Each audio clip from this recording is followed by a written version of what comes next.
E aí, pessoal? Tudo bem? Hoje a gente vai mergulhar num dos mistérios mais comentados do cristianismo primitivo.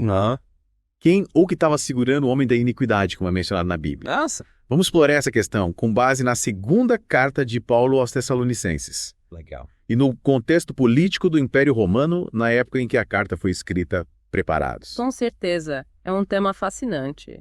E que nos leva para uma viagem no tempo buscando entender os desafios e as angústias dos primeiros cristãos. É isso aí. E a gente já começa com um enigma de arrepiar. Em Tessalonicenses, Paulo garante aos Tessalonicenses que eles já sabem quem ou que impede a manifestação do homem da iniquidade. Mas que esse obstáculo precisa ser removido antes que o iníquo possa chegar ao poder. Que mistério, hein? É verdade. A carta em si é um documento histórico riquíssimo. Sim. E quando a gente a coloca lado a lado com os eventos da época, algumas peças desse quebra-cabeça começam a se encaixar. É aí que a investigação fica ainda mais interessante. Essa carta foi escrita entre 50 e 53 DC. Isso. Durante o reinado do imperador romano Cláudio César. Isso mesmo. E esse contexto político é crucial para entender as palavras de Paulo. Lembrando que Nero, o enteado de Cláudio, era o herdeiro do trono, mas só assumiria após a morte de Cláudio. Mas que Nero subiu ao poder em 54 e desceu logo após a morte de Cláudio. Que coincidência, né?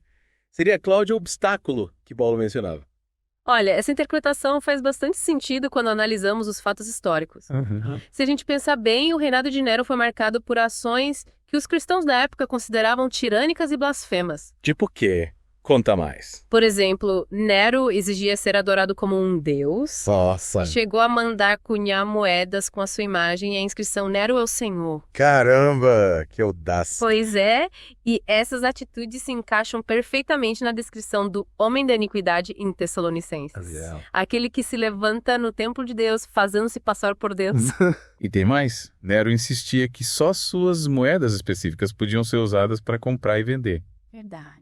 Isso lembra muito a ideia da marca da besta mencionada no livro do Apocalipse, né? Com certeza é mais uma ligação entre as ações de Nero e a figura do homem da iniquidade. A linguagem simbólica de sentar-se no trono de Deus não deve ser interpretada literalmente, como se houvesse um trono físico dentro do templo em Jerusalém. Essa expressão representa alguém que tenta usurpar a autoridade de Deus e exigir a adoração. Ou seja, o contexto histórico do Império Romano, especialmente as ações de Nero.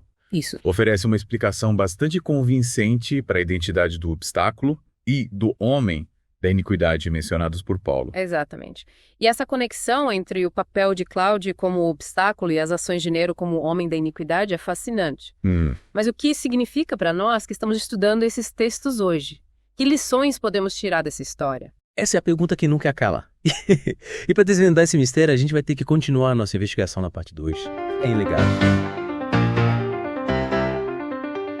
Você está ouvindo o programa Além do Fim Podcast, aqui no canal Comentando Apocalipse. Pois é, a gente mergulhou fundo na história de Nero e Cláudio, mas agora a pergunta é: o que isso significa para nossa compreensão da carta aos Tessalonicenses? É verdade. Começamos a desvendar esse mistério, mas ainda temos algumas peças soltas.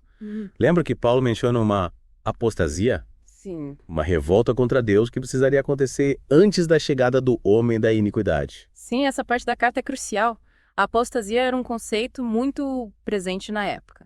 Imagine só, para os judeus convertidos ao cristianismo, abandonar a fé em Jesus significaria voltar para um sistema religioso que eles já não consideravam válido. Seria como trair tudo aquilo que eles passaram a acreditar, né? Exatamente. Uma ruptura profunda com a nova fé que abraçaram. E essa ideia se conecta com a figura de Nero. Afinal, ele se colocava como um deus, exigindo adoração e perseguindo quem se recusava a segui-lo. Lembrando da moeda com inscrição Nero é o Senhor, que você mencionou antes. Ele realmente perseguia os cristãos. Sim, a perseguição de Nero aos cristãos é um fato histórico bem documentado. Nossa. Ele os culpava pelo incêndio que devastou Roma em 64 DC. Caramba. E usou isso como pretexto para torturá-los e executá-los publicamente. Que terrível. Então Nero, ao se colocar no lugar de Deus e perseguir os cristãos, personificou a figura do homem da iniquidade descrita por Paulo. Sem dúvida. E essa conexão entre Nero e o homem da iniquidade não é apenas uma interpretação moderna. Muitos estudiosos do cristianismo primitivo já faziam essa associação naquela época. Mas e a ideia de que o homem da iniquidade ainda está por vir, que ele vai surgir no futuro? A carta de Paulo aos Tessalonicenses foi escrita para cristãos que estavam vivendo sob a ameaça de Nero, Certo. um líder tirânico que se opunha a Deus. Sim. A mensagem era para confortá-los e dar-lhes esperança em meio à perseguição. E como essa interpretação histórica afeta a nossa leitura das profecias sobre o fim dos tempos? Sobre o anticristo e o Armagedon. É importante lembrar que muitas dessas profecias usam uma linguagem simbólica para descrever eventos que aconteceram no passado. Por exemplo, a destruição do Templo de Jerusalém em 70 DC.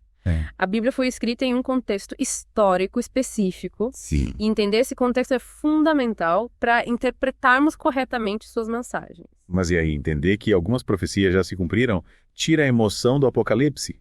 Sem um anticristo global dominando o mundo, sem um Armagedon final, o que nos resta? Então, uma história não perde a graça.